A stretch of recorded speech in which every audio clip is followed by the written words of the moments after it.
জ্ঞান, জ্ঞান গরিমা শিক্ষা, এর দ্বারা যে সম্মান হাসিল হয়, এর দ্বারা যে ইজ্জত হাসিল হয়, এটা একটা দায়মি ইজ্জত, দায়মি সম্মান। কেউ যদি এলেম জ্ঞান গরিমার দ্বারা যোগ্য বিজ্ঞ হন, কিছু অর্জন করতে পারেন, তো এইটা টাকা পয়সার মতো এমন কোনো জিনিস না যে এটা হারায় যাবে, এটা কেউ কেড়ে নিয়ে যাবে এমন কোনো বস্তু, বা এটা ব্যবহার করার দ্বারা কমে এমন এলেম জ্ঞান, এটা যার ভিতরে থাকে সে যতটুকু ব্যবহার করে ব্যবহার অনুযায়ী আরো বাড়তে থাকে।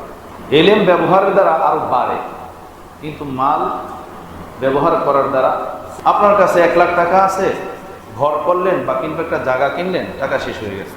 কিন্তু এলেমের স্বভাব হলো এলেম দিলে এলেম বাড়ে, মালের স্বভাব হলো মাল দিলে মাল কমে, খরচ করলে শেষ হয়ে যায়। কিন্তু এলেমের স্বভাব হলো এলেম দিলে এলেম বাড়ে। দুনিয়াতে ইজ্জত সম্মান পাওয়ার দ্বিতীয় রাস্তা হলো এলেম হাসিল করা, এলমে দ্বীন হাসিল করা, জ্ঞান বুদ্ধি হাসিল করা, এর দ্বারা ইজ্জত সম্মান হাসিল হয়। তো দুইটার মধ্যে পার্থক্য হলো এই যে অর্থকরীর দ্বারা যে জ্ঞান বুদ্ধি হাসিল হয় সেটা সাময়িক, ও এলেমের দ্বারা যে ইজ্জত সম্মান হাসিল হয় সেটা স্থায়ী, সেটা দায়ী। যদি আমরা পিছনে তাকাই তো আমরা দেখব যে আল্লাহ তাআলা দুনিয়াতে যে নবীদের একটা ধারা রাখছে, যে নবীগণ দুনিয়াতে সবচেয়ে সম্মানী মানুষ, সব ধর্মের মানুষের কাছে নবীরা বড় সম্মানের পাত্র। এই নবীরা যে সব মানুষের কাছে সম্মানী, সব মানুষের কাছে সম্মানের পাত্র, এটা টাকা পয়সার কারণে না, এলেমের কারণে। নবীরা যে সম্মানী, এই জন্যই যে আল্লাহ তাদেরকে এলেম দান করছিলেন। সকল ধর্মের মানুষের কাছে নবীরা সম্মানী, ইজ্জতের এবং শ্রদ্ধার পাত্র। এই যে নবীরা সম্মানী, এটা শুধুই এলেমের কারণে, যে এলেম আল্লাহ তাআলা তাদেরকে দান করছেন। কোরআনে পাকের ভিতরে হযরত আদম আলাইহিস সালামের কথা উল্লেখ আছে, যে ফেরেশতাদের সামনে আদম আলাইহিস সালামকে আল্লাহ তাআলা পেশ করছেন, বলছেন সিজদা করতে। তো ফেরেশতারা হযরত আদমকে সিজদা করছেন। ফেরেশতারা যে হযরত আদমের সামনে সিজদা করলেন, সেই বিষয়টা কি ছিল? সেই বিষয়টা ছিল এলেমই। আল্লাহ তাআলা আদমকে এবং ফেরেশতাদেরকে পরীক্ষা নিলেন। হযরত আদম আলাইহিস সালাম পরীক্ষায় পাশ করছেন, ফেরেশতারা পরীক্ষায় পাশ করেন নাই। তো পরীক্ষায় পাশ করলে তাকে পুরস্কার দেওয়া হয়, তাকে সম্মানই দেওয়া হয়। তো হযরত আদম যেহেতু পাশ করলেন, আল্লাহ তাআলা চাইলেন হযরত আদমকে সম্মান দিতে। সম্মান কি দিবেন? এমন সম্মান আল্লাহ তাআলা দিলেন যেটা কিয়ামত পর্যন্ত বাকি থাকবে, সব মানুষ যেন স্মরণ করে। মাসজুদুল মালায়েকা বানিয়ে দিলেন। সব ফেরেশতাদেরকে আল্লাহ তাআলা সিজদা করতে বললেন। সব ফেরেশতারা সিজদায় পড়ে গেল, সিজদা দিলেন। কোরআনে পাকে আল্লাহ বলেন, ওয়া আল্লামা আদম আল আসমা আকুল্লাহা সুম্মা আরাদাহুম আলাল মালায়েকাতি। তো ওয়া আল্লামা আদম আল আসমা, আল্লাহ তাআলা শিক্ষা দিয়েছেন আদমকে আসমায়ে আশিয়ার এলেম। তো দেখেন, এলেম এমন বস্তু যে ফেরেশতারাও তার সামনে মাথা নত করতে পারে। পরীক্ষা যখন আল্লাহ নিলেন যে হে ফেরেশতারা, বলো তোমরা দুনিয়ার এই বস্তুগুলো কোন কোন কাজের, এর উপকারিতা কি, এর নাম কি? ফেরেশতারা বলল, ক্বালু লা ইলমা লানা ইল্লা মা আল্লামতানা ইন্নাকা আনতাল আলিমুল হাকিম। আদমকে জিজ্ঞেস করলেন আল্লাহ তাআলা, তুমি বলো তো। আদমকে তো আল্লাহ তাআলা আগেই শিখিয়ে দিয়েছিলেন। ওয়া আল্লামা আদম আলাইহিস সালাম, আদমকে জিজ্ঞেস করলে আদম ধারাবাহিকভাবে বলা শুরু করছে, এইটা এই জিনিস, এর নাম এই, এটা ওই জিনিস, এর উপকারিতা এই, অমুকটা অমুক জিনিস, তার ফায়দা এই। অথচ আদম ধারাবাহিকভাবে বলা শুরু করলেন। যখন বলা শুরু করলেন তো ফেরেশতারা একদম খামোশ, তারা লজ্জায় মাথা নত করলেন। আমরা তো এই আদমকে বানাইতে মানা করছিলাম, এর সৃষ্টি করতে নিষেধ করছিলাম, আমরা বলছিলাম যে ইবাদত বন্দিগির জন্য আমরাই যথেষ্ট, জ্ঞান গরিমা এলেম আমাদের থেকেও তার মধ্যে বেশি। তো তারা বলা শুরু করলো, লা ইলমা লানা ইল্লা মা আল্লামতানা ইন্নাকা আনতাল আলিম। আমাদের তো কোনো ইলমই নাই, যতটুকু আপনি দিয়েছেন। আদমকে জিজ্ঞেস করলে আদম বললেন, বাস আদম পাশ করলো। এলেম এমন জিনিস, এলেম ফেরেশতাদেরকে তার সামনে ঝুঁকাইয়াই দেয় না, ফেরেশতাদেরকে সেজদা করতে বাধ্য করে দিয়েছে। বুজুর্গানে দ্বীন বলেন, এলেম এমন বস্তু যে ফেরেশতাদেরকেও তার সামনে ঝুঁকাইয়া দেয়, মাসজুদুল মালায়েকা বানিয়ে দেয়। পরীক্ষায় পাশ করে 1 নম্বর হয়, 2 নম্বর হয়, 3 নম্বর হয়। ইয়া আল্লাহ, এগুলো কোরআন শরীফ নাকি? ইয়া আল্লাহ, আল্লাহ একটু সরান, ওদিকে দূরে নেন, এই কিতাবটাও সরাই দেন, ওই তো ওদিক উপরে উঠে রাখেন। এলেম আদবের না। এখন ছেলেরা কলম দিয়া পিঠ চুলকায়, পাও চুলকায়, পায়জামার ফিদা বাঁধে কলম দিয়া, তাই না? টেবিলের উপর দিয়া লাভ দিয়া যায়, কলম দিয়া বাথরুমে লেখে, বাথরুমের ওয়ালে লেখে, বাথরুমের দরজায় লেখে। তওবা আস্তাগফিরুল্লাহ। এলেম তো আদবের না। আদব যার ভিতরে থাকবে না, এলেম থাকবে না, এলেম সে পাবে না। তো ভাই, এলেম এমন একটা জিনিস, বলতেছিলাম যে পরীক্ষায় ভালো নম্বর পায়, মাদ্রাসা থেকে পুরস্কার দেওয়া হয়, তো ওই পুরস্কারটা মানুষ নিজের ঘরে, আলমারিতে অথবা অফিসে এমন জায়গায় ঝুলাই রাখে যাতে আরো 10 জনে দেখে যে আমি অমুক পরীক্ষায় এই নম্বর পেয়েছিলাম বা অমুক পরীক্ষায় এই পুরস্কার পেয়েছিলাম, একটা খুশি থাকে। আল্লাহ তাআলা আদম আলাইহিস সালামকে এমন পুরস্কার দিয়েছেন যে কিয়ামত পর্যন্ত আনেওয়ালা সব মুসলমান এটা স্মরণ করবে, সব মুসলমান এটা পড়বে। কি পুরস্কার? ফেরেশতাদের দ্বারা সেজদা করাইছেন হযরত আদমের। এলেম এমন বস্তু, এলেম এমন জিনিস, আজকেও এলেমেরই সম্মান দুনিয়াতে। এলেমে আমলে যোগ্য যে মানুষ হবে তারই রাজত্ব এই দুনিয়া। হযরত দাউদ আলাইহিস সালামকে আল্লাহ তাআলা ইলম দিয়েছিলেন, ওয়া আল্লামনাহু সানাআতা লাবুসিন লাকুম লিতুহসিনাকুম। সূরা সাবার ভিতরে আল্লাহ তাআলা হযরত দাউদ আলাইহিস সালামকে ইলম দান করেছিলেন লোহা দ্বারা যুদ্ধের অস্ত্র বানানোর ইলম। ওয়া আল্লামনা, हमने उसको सिखाया, हमने उसको।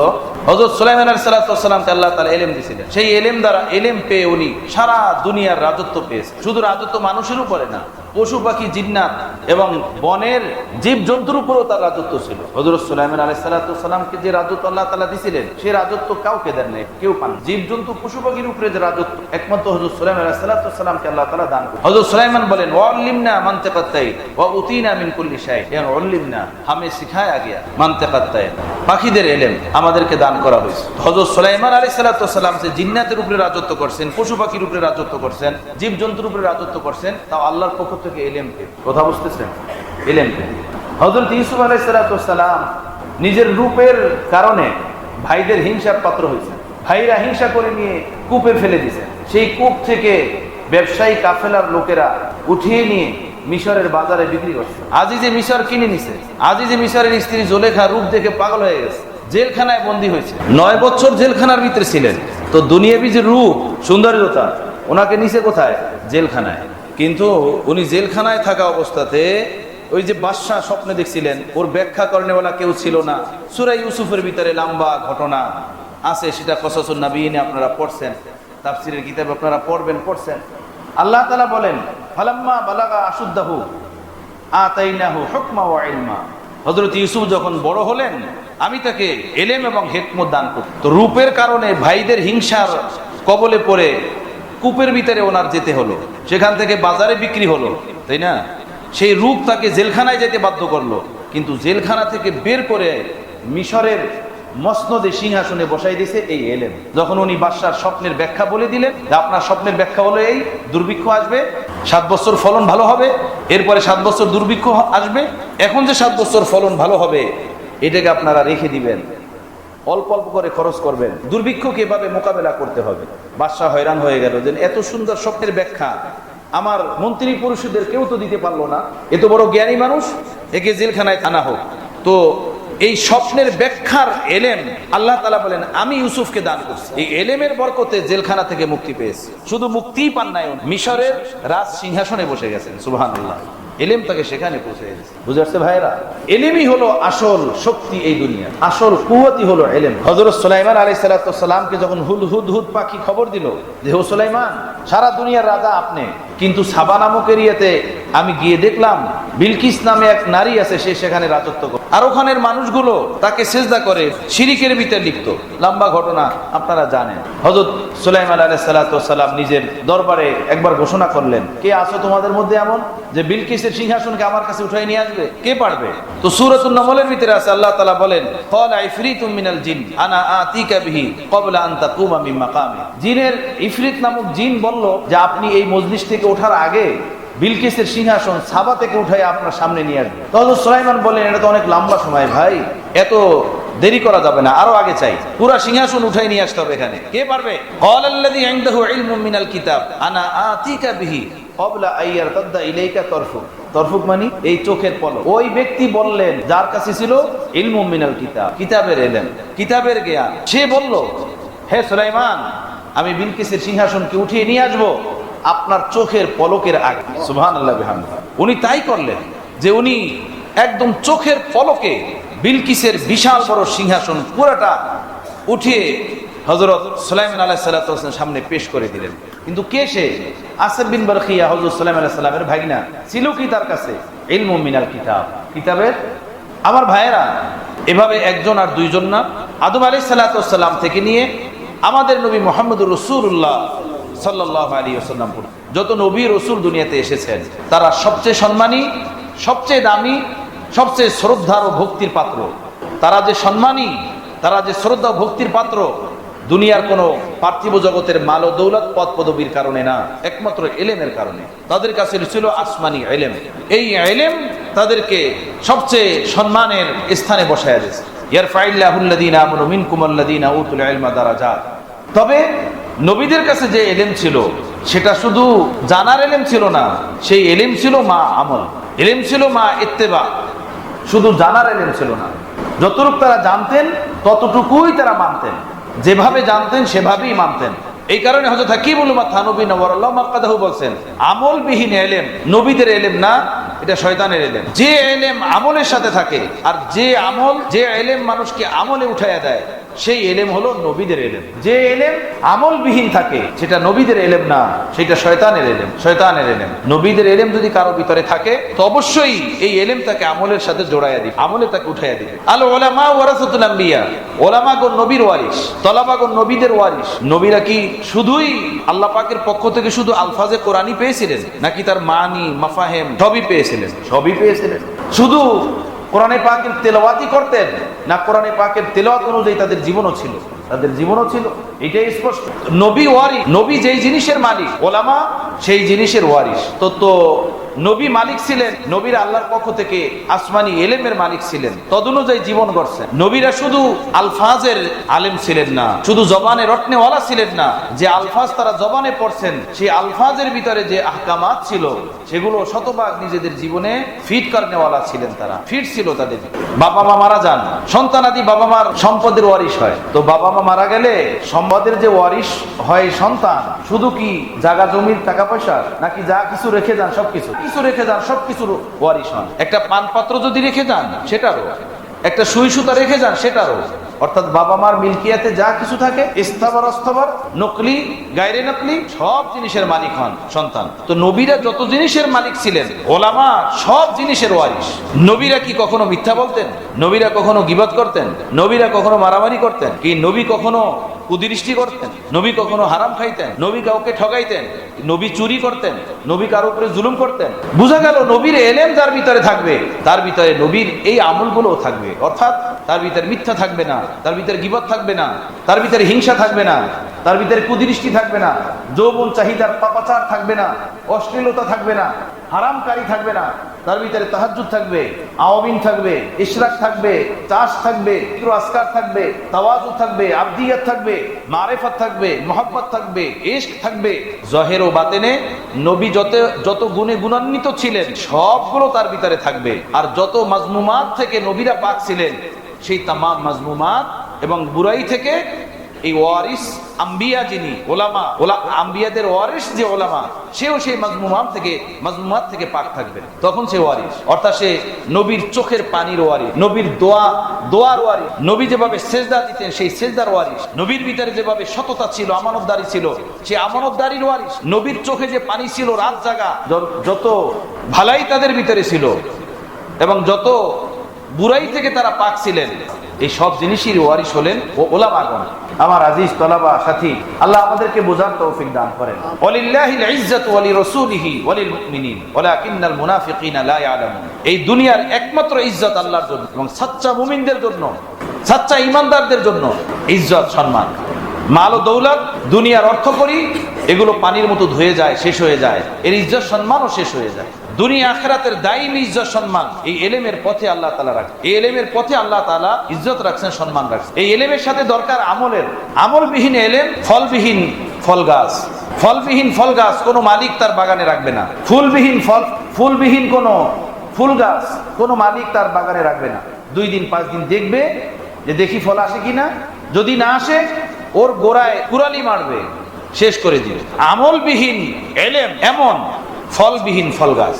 আমলবিহীন পীরকে কোরআনে পাকের ভিতরে কুকুর বলা হয়েছে। বনি ইসরাইলে সেই বালাম বাউর মাসালুহু কামাসালিল। আমলবিহীন পীরকে কোরআনে পাকের ভিতরে আল্লাহ তাআলা কুকুর বলছেন তাকে। আর আমলবিহীন আলেমকে কোরআনে পাকের ভিতরে আল্লাহ তাআলা তাকে গাধা বলছেন। মাসালুল লাযিনা হুমিলুত তাওরাত সুম্মা লাম ইয়াহমিলুহা কামাসালিল হিমারি ইয়াহমিলু আসফারা। বনি ইসরাইলের ওই ওলামা যাদের ভিতরে আমল ছিল না, কোরআন তাদেরকে গাদা বলে, গাদা। আল্লাহ আমাদেরকে হেফাজত করে। তো শুধু এলেম, এটা নবীদের এলেম না, যার ভিতরে আমল নাই, বন্দিগি নাই। যে এলেম, এলেম তো এই জন্যই যাতে করে বন্দিগি করা যায়, আল্লাহকে চিনা যায়। এলেম বক্তা হওয়ার জন্য না, পীর হওয়ার জন্য না। মাদ্রাসায়ে নিজামিয়ার ওই ঘটনা ইমামে গাজ্জালী রাহমাতুল্লাহ আলাইহির, সেটা আপনারা কতবার শুনছেন। মাদ্রাসা জ্বালাই দিতে চাইছিলেন যে বাদশা। তো ভাই, এলেম হলো আমলের জন্য। এই আমলের সাথে আরেকটা জিনিস লাগে, সেটা হলো ইখলাস। এলেমের সাথে লাগে আমল, আমলের সাথে লাগে ইখলাস। এই তিনটা জিনিস যখন এক হয়, তখন এক কুদরতি ম্যাগনেট তৈরি হয় তার ভিতরে। এলেম আছে, তদনুযায়ী আমল আছে, এর ভিতরে ইখলাস আছে, তার ঈমান, তার বন্দেগী ফেরেশতাদের কাছেও ঈর্ষণীয় বানায়। এমন মানুষের কদমে ফেরেশতারা তাদের নুরানি পর বিছিয়ে দেয়। এমন তলেব ইলমের পিছনে, এমন ওলামাদের পায়ের নিচে ফেরেশতারা তাদের নুরানি পর বিছিয়ে যায়। তো ইলম, আমল, ইখলাস, এই তিনটা জিনিসই হলো নবীদের মূল ইজ্জত ও সম্মান পাওয়ার বস্তু। এই তিনটা জিনিসই ছিল নবীদের মূল ইজ্জত সম্মানের কারণ। ইলম, আমল, ইখলাস। তো ওলামা, তলাবা, তারা নবীদের ওয়ারিস, অর্থাৎ নবীদের ইলমের ওয়ারিস, নবীদের আমলের ওয়ারিস, নবীদের ইখলাসের ওয়ারিস। এই তিন জিনিসের সাথে যার ভিতরে ইলম আসবে, অসম্ভব যে দুনিয়া তাকে সম্মান করবে না, অসম্ভব যে দুনিয়াতে সে ইজ্জত পাবে না, অসম্ভব যে সে জলিল ও খার হবে। এটা কোনোদিন হইতে পারে না। ইলম থাকবে, আমল থাকবে, তার ভিতরে ইখলাস থাকবে, এই দুনিয়াতে সবচেয়ে সম্মানী মানুষ সে, সবচেয়ে ইজ্জতের মানুষ সে। ইলম আছে, আমল নাই, শয়তানের মতো বিতাড়িত হয়ে যাবে হার দুয়ার থেকে, সব দুয়ার থেকে তাকে তাড়ায়, কোনো দুয়ারে স্থান পাবে না। আমল আছে, ইখলাস নাই, দুনিয়া হয়তো চাপাবাজি করে দুনিয়ায় চলে যাবে, দুনিয়া কামাইবে, কিন্তু আখিরাতে পার পাবে না, আল্লাহর সামনে ধরা খায়, আল্লাহর সামনে সে আটকে যাবে। এজন্য বন্ধুগণ, ইলম, আমল, ইখলাস, এই তিনটা জিনিসই হলো নবীদের সম্মানের মূল বস্তু। আমরা নবীদের ওয়ারিস, তলবে ইলম, সাথী, নবীদের ইলম আমরা শিখতেছি, শিখাই। এই তিন জিনিসের সাথে যদি আমরা ইলম শিখতে পারি, তাহলেই সত্যিকার অর্থে নবীরা যেভাবে সব মানুষের কাছে সম্মানী, শ্রদ্ধার পাত্র, সম্মানের পাত্র, আমরা ইনশাআল্লাহ তাআলা সম্মান পাবো, ইজ্জত পাবো, আমাদেরকেও দুনিয়া ইজ্জত করবে, সম্মান করবে। ইলমের পথে সবচেয়ে বড় বাধা গুনাহ, পাপ। গুনাহ করলে, পাপ করলে ইলম থাকবে না তার ভিতরে, ইলমের নূর খতম হয়ে যাবে, বারাকাত খতম হয়ে যাবে। রাসূল পাক সাল্লাল্লাহু আলাইহি সাল্লাম বলেন, আল ইলমু নূরুন, নূর মানে আলো, অন্ধকার দূর করে দেয়। আসাদুজায়ে কেরামদের জবান থেকে আপনারা বারবার শুনছেন, ইমামে শাফি তার ওস্তাদ ওকিয়ের কাছে আরজি জানাইছিলেন, হুজুর আমার তো মুখস্থ শক্তি দুর্বল হয়ে গেছে। শাকাউতু ইলা ওকিল, তুমি কি বলছিলেন ওস্তাদ? ফাওসানি ইলা তারকিল মাস, ওস্তাদ হযরত ওকি বলছেন যে তুমি গুনাহ ছেড়ে দাও, পাপ ছেড়ে দাও। কেন?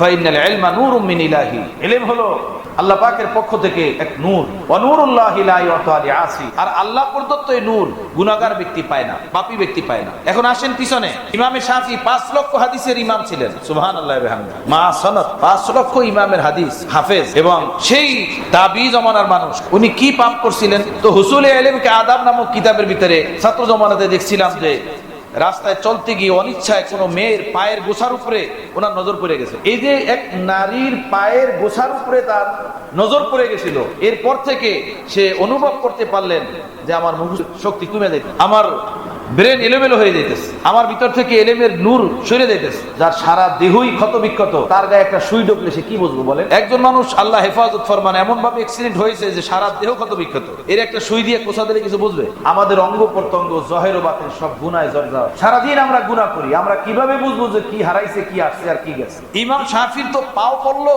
পায়ের উপরে একটু নজর পড়লো, তো উনি বুঝে ফেলছেন যে আল্লাহ কি হলো, ভিতর থেকে কিছু কমতি কোনো জিনিসের অভাব মনে হইতেছে, অথচ অনিচ্ছায় এক নারীর পায়ের গোছার উপরে নজর পড়ছে। কথা বুঝতেছেন? সাথে সাথেই ওনার রাডারে ধরা পড়ছে, পাওয়ারফুল ইমানের রাডার, কোথায় ভুল হয়ে গেছে, বিষয়ে কিছু ঘটে গেছে। আমাদের ধরা পড়ে না কেন? ওই যে বললাম, সারা দেহই হলো ক্ষত বিক্ষত, সারাটা দেহই হলো গুনায় জর্জর। আমরা বুঝবো কিভাবে? আমাদের বোঝার সেই শক্তি নেই। তো ইমাম শাফি রহমতুল্লাহ আলাইহির কি গুনাহ ছিল? এটা কোনো গুনাহ, রাস্তায় হাঁটতে গেলে অনিচ্ছায় এভাবে কোনো নারীর পায়ের উপরে নজর পড়ে যাওয়া, তাও ওই জমানাতে যেটা ছিল খয়রুল কুরুনদের জমানা, যেই জমানা ছিল খায়ের ও মঙ্গলের জমানা, ওলামা মাশায়েখের জমানা, ইসলামের ফুতুহাতের জমানা, ইসলামী খেলাফতের জমানা। বলেন সুবহানাল্লাহ, সুবহানাল্লাহ। কিন্তু নিজের যখন কমজোরি অনুভব হলো, উনি সাথে সাথে ওনার ওস্তাদ ওকি তার কাছে গেলেন। ঘটনার দ্বারা বোঝা যায় একটা জিনিস, প্রতিটা তলেব ইলমের জন্য একজন মুরব্বী থাকা দরকার। জীবনে এরকমের ঘটনা ঘটে গেলে সে যেন তার মুরব্বীর কাছে গিয়ে বলতে পারে, আজকে আছে মুরব্বী, এখন মুরব্বী হলো মোবাইল, ফেসবুক। ক্লাসের ছেলেরা সম্মিলিত ভাবে একত্রিত হয়ে ওয়াইফাই লাইন এনে মাদ্রাসায় 6 মাস 8 মাস পার হয়ে যাওয়ার পরে মাদ্রাসা কর্তৃপক্ষ জানতে পারে এই কওমি মাদ্রাসা অধপতনের কথা আপনাদেরকে বল। আল্লাহ আমাদেরকে হেফাজত করে। সব স্বাধীন, আমচুমারে দিগারে নিস, আমার থেকে ভালো বুদ্ধি কার আছে, আমার থেকে ভালো জ্ঞান কার আছে, সব স্বাধীন, কোনো মুরব্বী নাই, কোনো মুরব্বী নাই। হযরত হাকিমুল উম্মাহ থানবী নওয়ারাল্লাহু মারকাদাহু বলতেন, দুইজন তলেব ইলম নিয়ে আসেন, যে একজন মুরব্বীর পরামর্শ চলে আর একজন মুরব্বীর পরামর্শ ছাড়া চলে, আমি দুইজনের পোশাক আর হাঁটা চলা দেখি বুঝতে পারবো যে এই ছেলেটা মুরব্বীর পরামর্শে চলে আর এই ছেলেটা মুরব্বীর পরামর্শ ছাড়া চলে। এদের হাঁটার ভঙ্গিমায় বোঝা যাবে, পোশাক পরিচ্ছদে বোঝা যাবে। আমার ভাইয়েরা, আজাদ থাকতে নাই, আজাদ। তলেবে ইলমের জন্য আজাদ থাকা ইসসামে কাতিল, সবচেয়ে বড় বিষ। যে তলেবে ইলমের মাথার উপরে কোনো মুরব্বী নাই, আমি যদি শপথ করি আমি হানেস হব না, বাকি শপথ আমি করব না। আমি কসম করলে কসম করতে পারি আমার এর উপরে এত দৃঢ়তা আছে, এত বড় অভিজ্ঞতা আছে। যে তলেবে ইলমের মুরব্বী নাই, কোনো রাহবার নাই, কোনো মুসলেহ নাই, সে তলেবে ইলম হয়তো লেখাপড়ার জমানায় আউট হয়ে যাবে। কোনো কারণে যদি লেখাপড়ার জমানায় আউট না হয়, ফারাগাতের পরে অবশ্যই সে লাইন হারায়। এটা পরীক্ষার কথা, অভিজ্ঞতার কথা, এটা অভিজ্ঞতার সাথে আপনাদেরকে বলা হইতেছে। আমার ভাইয়েরা, আজাদ থাকতে নাই। যে বাগানের কোনো মালি থাকে না, ওই বাগানে কোনো সৌন্দর্যতা থাকে না। যে বাড়িতে মালিক থাকে না, ঘরওয়ালা থাকে না, ওই ঘরে কোনো সৌন্দর্যতা থাকে না।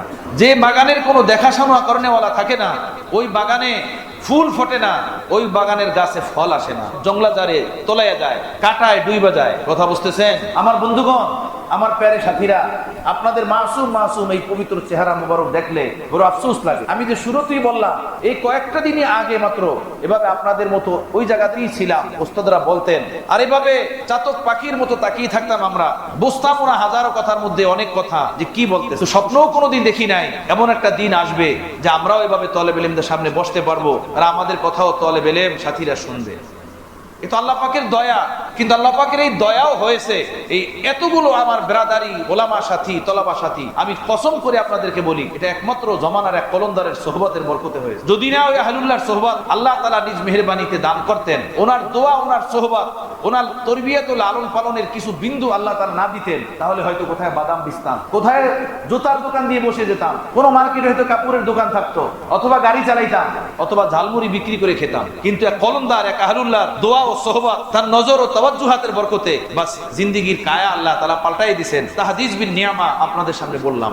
আল্লাহ तमाम প্রকার জাহিরি বাতিনি রিয়াকারী থেকে আল্লাহ হেফাজত ফরমান। আমার সাথীরা, আপনাদের কি বলবো না তো কাদেরকে বলবো? আপনাদের সাথে খোলামেলা কথা বলবো না তো তার সাথে খোলামেলা কথা বলবো। আজাদ থাকতে নাই কখনো। নিজের জানের চেয়ে অধিক প্রিয় একজন মুরব্বী নির্ধারণ করেন, তালিবী মুরব্বী, ইসলাহী মুরব্বী। যদি এই পথে সফলতা চান, শেখুল ইসলাম হযরত মুফতি তকি উসমানী, আলহামদুলিল্লাহ, হযরত আমাদের বুখারীর ওস্তাদ।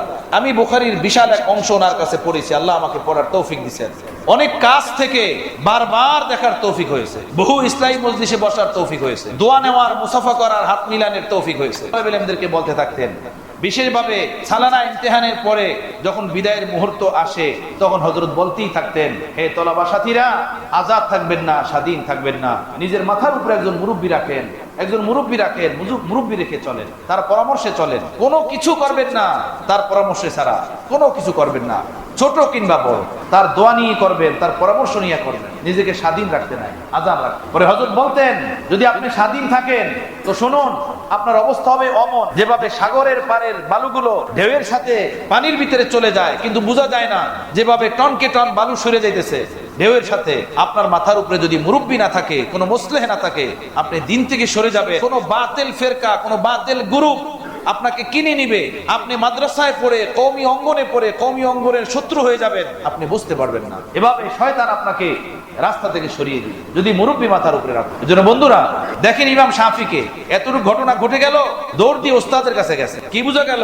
একজন মুরব্বী থাকা দরকার। আমার জীবনের কোনো হাল নাই, কোনো দিক নাই, আমার জীবনের কোনো উন্নতি অগ্রগতি নাই, ইলমের পথে, আমলের পথে, তাকওয়া তাহারাতের পথে কি করব দিশাহারা হয়ে ঘুরতে থাকি। সাথী ভাইদের কাছে পরামর্শ চাই, অথবা ব্যবসায়ীদের কাছে পরামর্শ চাই, বা নিজে যেটা বুঝে আসে সেইটা করতে থাকি। আর এভাবে লাইন থেকে এভাবে আমি কাটতে থাকি, ধরতে থাকি। এভাবে না, আপনার ওস্তাদ আসাতিজা কেরামদের মধ্য থেকে যার সাথে আপনার ব্লাড কালেকশন লাগে, যাকে আপনি ভালো লাগে, এমন কোন ওস্তাদকে মুরব্বী বানিয়ে চলেন। তাকে আপনি বলুন যে আপনি আমার আজ থেকে মুরব্বী, আমি আমার সব কাজগুলো আপনার পরামর্শ অনুযায়ী করব, মেহেরবানি করে কবুল করেন। এভাবে একজন তালিমি মুরব্বী বানান আর একজন ইসলাহী মুরব্বী বানান। যদি এমন হন যে তালিমি মুরব্বী উনি ইসলাহী মুরব্বী হওয়ার যোগ্য, তো সোনায় সোহাগা, তার ভিতরে ইসলাহ তরবিয়াতেরও যোগ্যতা আছে ইলমের সাথে সাথে, তাহলে তো বহু সোনায় সোহাগা। সুহাগা, সে আপনার তালিমি মুরব্বীও, সে আপনার ইসলাহি মুরব্বী। আপনি তাকে দোনোটা বলি দিন যে আজ থেকে আপনার তালিমি মুরব্বী, আপনি আমার ইসলাহি মুরব্বী। যদি বিষয়টা এমন হয় যে তালিমি দিক থেকে আমাকে যিনি পরামর্শ দিতে পারবেন বা যাকে আমার পছন্দ হয়, আমার বাতিনি জগতের ইসলাহ তরবিয়তের জন্য আমি তার থেকে পরামর্শ নিলে উপকৃত হতে পারবো না বা আমার জন্য তেমন একটা ফায়দা হবে না, তাহলে আরেকজন ইসলাহি মুরব্বী ধরা জরুরি, যার সাথে রুহের ইসলাম এবং তরবিয়তের সম্পর্ক থাকবে। যে তলেব ইলমরা এই পথে নাই, তারাই এই রাস্তা থেকে, দ্বীনের পথ থেকে সরে যায়। আমার সাথীরা, তো এই কথাটা আমরা মনে রাখবো ইনশাআল্লাহ তাআলা। কথা কি আমার বুঝে আসছে আপনাদের? হ্যাঁ, দেখেন এই মাত্র আমের মৌসুম গেল। শীতের শুরুতে যখন গাছে মুকুল আসে, পাতা দেখা যায় না, মুকুল আর মুকুল। বলুন তো এই মুকুল কিভাবে ঝরতে থাকে? এরপরে আম হয়, সেই আম, ছোট ছোট আমগুলো কিভাবে ঝরতে থাকে? বড় হওয়া পর্যন্ত কয়টা আম খাওয়ার যোগ্য হয় বলুন তো? কয়টা আম, তাই না? মিষ্টি হয়, পাকে, টাকা দিয়ে কিনে নেয়, খেয়ে মজা পায়। আমার ভাইয়েরা মনে রাখবেন, এই যে মাদ্রাসা আমরা পড়াই, মাথার উপরে কোনো মুরব্বির ছায়া না থাকে, তো আম গাছের মুকুলগুলো যেভাবে ঝরে যায়, এভাবে আমরা দিন থেকে ঝরে যাব, দিন থেকে সরে যাব।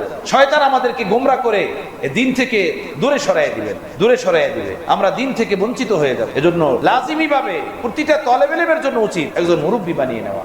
দেখেন ইমাম শাফি রহমতুল্লাহ আলাইহি নিজের এই কথাটার জন্য গেলেন ও কি ওস্তাদের নিকটে। ওস্তাদ বললেন, তুমি কোনো মনে হয় গুনাহ করো, গুনাহ ছেড়ে দাও। ইমাম শাফি ভাবলেন যে আমি কি গুনাহ করি, আমার ভিতরে কি গুনাহ আছে? ওস্তাদ বলার পরে উনি ফিকিরে পড়লেন যে তাহলে আসলেই কি আমার ভিতরে এমন কোনো গুনাহ আছে? তো উনি খুঁজে কোনো গুনাহ পেলেন না। আমরা যেভাবে প্ল্যানিং করে গুনাহ করি, মিথ্যা বলি, গীবত করি, রাস্তাঘাটে মেয়েদেরকে তাকি ঝাঁকি এবং জীবন যৌবনের হাজারো তাড়নার ভিতরে লিপ্ত থাকি, নিজের অঙ্গ প্রত্যঙ্গের দ্বারা নিজের বরবাদ করি। উনি কোনো গুনাহ খুঁজে পাইলেন না যে আমার গুনাহ, আমার তো কোনো গুনাহ নাই। পরে উনি খুঁজে পেলেন এতটুকু, ওহো, এই যে রাস্তায় হাঁটতে গিয়ে অমুক তারিখে এক নারীর পায়ের উপরে যে নজর পড়ে গেছিল আমার, তারপর থেকে আমার এই সমস্যাটা অনুভব করতেছি, এইটাই তো আমার গুনাহ। বাস উনি তওবা করলেন যে আইন্দা আমি এর থেকেও সতর্ক থাকবো, এতটুকু যেন না হয়। সুবহানাল্লাহ বিহামদিহি, সুবহানাল্লাহ। তো এই ঘটনার দ্বারা দ্বিতীয় বোঝা গেল, এক নম্বর বোঝা গেল যে মুরব্বী থাকতে হবে। দুই নম্বর বোঝা গেল মুরব্বী যে ঔষধ দিবেন, চিকিৎসা দিবেন, সেইটাকে বুঝে আসুক না সআদরে গ্রহণ করা। ইমাম শাফি যদি বলতেন, হ্যাঁ আমি কি গুনাহ করি না, মিথ্যা বলি না, চুরি করি না, কারোর লগে বন্ধুত্ব আছে না, কোনো গলত কাজ আমি করি, এটা কি করলেন? ধর উনি ঠান্ডা মাথায় ফিকিরে পড়লেন যে কি হইলো, আমার কি করলাম।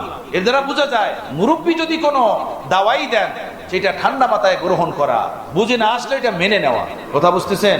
মেনে নেওয়া। তৃতীয় জিনিস বুঝে আসলো এই ঘটনা থেকে যে গুনাহের দ্বারা ইলম যে খতম হয়ে যায়, যদি এর থেকে তওবা না করে, তাহলে ইলমের নূর থেকে সে মাহরুম হয়ে যাবে, বঞ্চিত হয়ে যাবে, ইলম সে পাবে না। আর যার ভিতরে ইলমের নূর থাকবে না, তার ইলমের দ্বারা অন্য মানুষ উপকৃত হবে না, অন্য মানুষ ফায়দা পাবেন। ওলামায়ে কেরাম লেখছেন যে তলেব ইলম ছাত্র জমানায় গুনাহ থেকে বাঁচবে না, গুনাহ থেকে বাঁচার জন্য চেষ্টা করবে না, ফিকির করবে না, নিজেকে সংশোধনের পথে নেওয়ার জন্য দৌড়ঝাঁপ করবে না। আল্লাহ আমাদেরকে হেফাজত ফরমান, আল্লাহ আমাদেরকে হেফাজত ফরমান। তার কয়েকটা ক্ষতি হবে। একটা ক্ষতি হলো এই যে তার ইলম উম্মত গ্রহণ করবে না, তার ওয়াজ ও নসিহত, তার সোহবত মানুষ গ্রহণ করবে না, উম্মত গ্রহণ করবে, এই হলো একটা ক্ষতি। দ্বিতীয় আরেকটা ক্ষতি হবে এই আলেম হওয়ার পরে রিজিকের অভাবে থাকবে, রিজিকের অভাব তার কখনো দূর হবে না, হামেশা ঋণ থাকবে, অভাবই থাকবে, পেরেশানির ভিতরে লিপ্ত থাকবে। আরেকটা ক্ষতি হবে এই ছাত্র জমানায় যদি গুনাহ থেকে না বাঁচার জন্য ফিকির না করে, চেষ্টা না করে, তওবা না করে, তাহলে অকালে তার মৃত্যু হয়ে যাবে। নাউজুবিল্লাহ মিন যালিক। আল্লাহ হেফাজত করুন, আল্লাহ হেফাজত। আমার ভাইয়েরা, বড় নুরানি রাস্তা, ইলমের রাস্তা। গুনাহের সাথে এর কোনো আলুদুগি হতে পারে না, এর কোনো মিশ্রণ হতে পারে না। আল্লাহ তাআলা আমাদেরকে শতভাগ গুনাহ থেকে বাঁচার তৌফিক দান করেন, শতভাগ গুনাহ থেকে ইলমের পথে মেহনত করার তৌফিক দান করেন। মাহরুমি, বঞ্চিত সবচেয়ে প্রধান কারণ হবে এইটা, গুনাহ পা, বিশেষভাবে নজরের গুনাহ। আল্লামা শামী রহমতুল্লাহ আলাইহি ফতোয়া শামিয়ার মুকদ্দমার ভিতরে লিখেছেন, ফতোয়া শামিয়ার ভিতরে আছে এই কথা যে সুশ্রী বালকদের থেকে নজর বাঁচানো তেমনই জরুরি যেভাবে নারীদের থেকে নজর বাঁচানো জরুরি।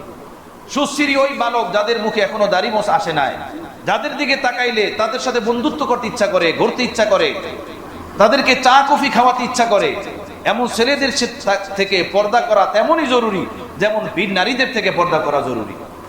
ইমাম আবু হানিফা রহমতুল্লাহ আলাইহি উনি ওনার পাল্লক ছেলে ইমাম মুহাম্মদকে ক্লাসের ভিতরে পিছনে বসাইতেন।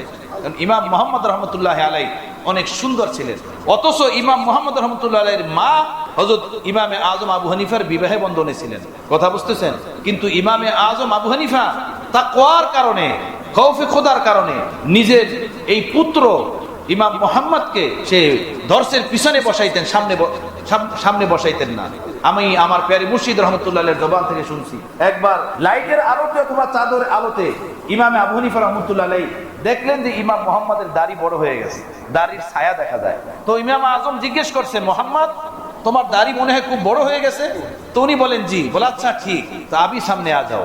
এরপরে সামনে বসাইছে, এরপরে সামনে বসে। এজন্য ভাইয়েরা, মাদ্রাসার পরিবেশে দুস্তি শুধু আল্লাহর সাথে, এ জেহরে কাতেল, পরস্পরে দুস্তির ভিতরে লিপ্ত হওয়া, দুস্তি সম্পর্কের ভিতরে লিপ্ত হওয়া, এগুলো জেহরে কাতেল। এর থেকে বাঁচা, এর থেকে বাঁচা, এর থেকে দূরে থাকা।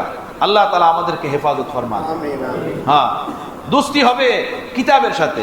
মরেঙ্গে হাম কিতাবু পর ওয়ারক হোগা কাফন আপনা, ওতন সে হাম ক্যা করেঙ্গে মাদ্রাসা হে ওতন আপনা। শুনছেন না এই কবিতা আপনারা? দারুল উলুম দেওবন্দের এক তালেব ইলমের কবি। ওতন সে হাম ক্যা করেঙ্গে মাদ্রাসা है वतन, मरेंगे हम किताबों पर वरक होगा काफना। कि किताबों पर मरेंगे, मोबाइल पर मरेंगे? इस पर, मोबाइल पर, किताबों पर। আল্লাহ তাআলা তৌফিক দান করেন, আল্লাহ কবুল ফরমান। গুনাহ মুক্ত থেকে ইলমের পিছনে মেহনত করার তৌফিক দান করেন, এবং নিজের মাথার উপরে একজন মুরব্বি রাখার তৌফিক দান করেন।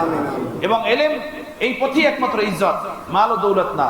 রাস্তাঘাটে চলবো, কারো দামি গাড়ির দিকে তাকাবো না। রাস্তাঘাটে হাঁটবো, কারো দামি বাংলার দিকে তাকাবো না, কোনো রিসিটের দিকে তাকাবো না, না কোনো মাল দেখবো, না মালের মালিককে দেখবো, দেখবো শুধু মাওলাকে দেখবো, শুধু মাওলাকে দেখে চলবো। এই ছাত্র জমানায় যদি আপনার নজর যায় সুন্দর বাড়ির দিকে, হা হা কি সুন্দর বাড়ি রে, হায় রে কি বড় ল্যান্ড ক্রুজার গাড়ি রে, প্যারাডু গাড়ি রে, রাস্তাঘাটে যাওয়ার পরে যদি আপনার এইভাবে গাড়ির দিকে আর বাড়ির দিকে নজর যায়, 2 দিন পরে নারীর দিকে নজর যাবে, এরপরে আপনার ইলম থেকে ছুটি হয়ে যাবে, ইলম থেকে ছুটি হয়ে যাবে। বন্ধুরা, ওই পথে ইজ্জত নাই। আল্লাহ আপনাকে যেই পথে নিয়ে আসছেন, এটা সবচেয়ে বড় ইজ্জতের পথ। ইলমে আমলে ইখলাসে যদি আপনি সাজতে পারেন, সবচেয়ে সুসজ্জিত রাস্তা, ইজ্জতের রাস্তা, বরকতের রাস্তা এই রাস্তা। আল্লাহ আমাকে, আপনাকে, আমাদের সকলকে কবুল ফরমান, তৌফিক দান করেন। ওয়া আখিরু দাওয়ানা আলহামদুলিল্লাহি রাব্বিল আলামিন, আলহামদুলিল্লাহি রাব্বিল আলামিন। والصلاة والسلام على سيد المرسلين وعلى آله وأصحابه أجمعين. ربنا ظلمنا أنفسنا وإن لم تغفر لنا وترحمنا لنكونن من الخاسرين. আয় আল্লাহ, আপনি আমাদেরকে মাফ করে দেন। আয় আল্লাহ, ইলমের এই পথে আপনি আমাদেরকে, আমাদের সন্তানদেরকে কবুল করে নেন। আমিন। কিয়ামত পর্যন্ত আনে ওয়ালা নসলকে কবুল করে নেন। আমিন। আয় আল্লাহ, ওলামা, তলাবা, সাথী যা কিছু দুই একটি কথাবার্তা বলা হলো, ভুল ত্রুটি মাফ করে দিয়ে আমলের জন্য কবুল করে নেন আল্লাহ। আয় আল্লাহ, আয় আল্লাহ, আপনি আমাদেরকে আপনার মহব্বতের দৌলত দান করেন, কোরআন সুন্নাহের ইলমের দৌলত নসিব করেন, ইখলাস দান করেন, ইত্তেবা আকাবের, ইত্তেবা আসলাফ নসিব করেন, প্রতিটা কাজ সুন্নাহ শরীয়ত মতো করার তৌফিক দান করেন। আল্লাহ, অন্তরাত্মাকে বড় বানিয়ে দেন, অন্তরাত্মা থেকে হিংসা হাসাদ দূর করে দেন, ভিতরে যত গুনাহ আছে দূর করে দেন। আল্লাহ, আমাদের অন্তরাত্মার আত্মশুদ্ধি নসিব করে দেন। এই মাদ্রাসার তালেব ইলম আসাতিজা কিরামদেরকে কবুল করে নেন আল্লাহ। অতীত থেকে নিয়ে যত খাদিমিন, যত আসাতিজা কিরাম, যত তলাবা কিরাম সকলকে কবুল করেন আল্লাহ। যে যেভাবে মাদ্রাসার খিদমত করে তার খিদমত কবুল করে নেন। আয় আল্লাহ, তালেব ইলম আসাতিজা কিরামদেরকে ইলমে নাফে নসিব করে দেন। আয় আল্লাহ, আমাদের সকলকে কবুল করেন, মনের আশা পূরণ করেন, তাকওয়া তাহারাতের দ্বারা নূরানী ইনসান বানিয়ে দেন। ওয়া সাল্লাল্লাহু তাআলা আলা খায়রি খালকিহি মুহাম্মাদিন ওয়া আলিহি ওয়া আসহাবিহি আজমাইন।